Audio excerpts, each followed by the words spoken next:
There is a thunder of dragons flying over Ukraine's battlefields.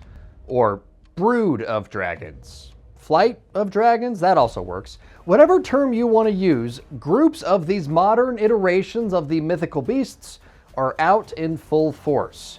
Video of these thermite-dropping drones, nicknamed Dragon's Breath, started surfacing online in September. As is often the case with mythical beasts, though, reports of their existence did predate reports of their first confirmed sightings. Since September, there's been a deluge of documented dragon dealings.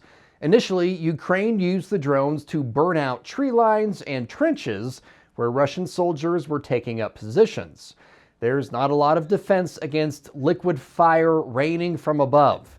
This video shows Russian rounds shooting past the drones as the soldiers below try desperately to dispatch the devices before they reach their targets.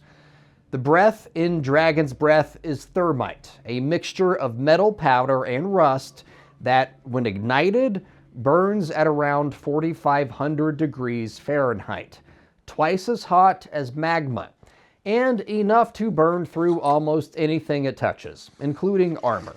This is video of a Dragon's Breath used against a Russian tank that had just run over a mine. After a quick thermite shower, the Russian tank is destroyed.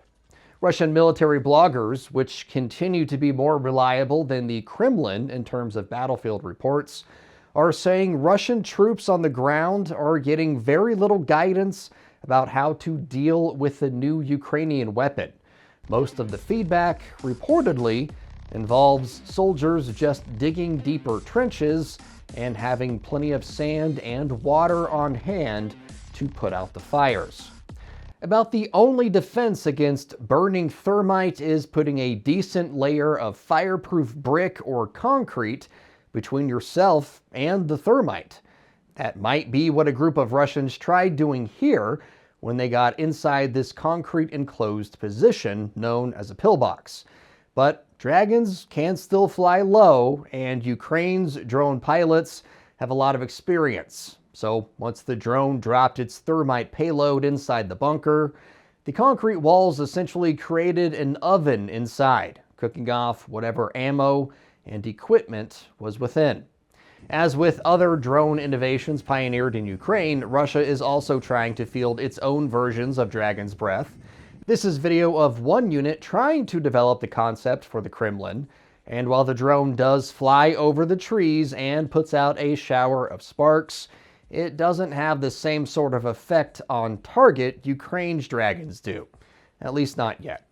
For Straight Arrow News, I'm Ryan Robertson, and we've been covering the conflict in Ukraine from the beginning.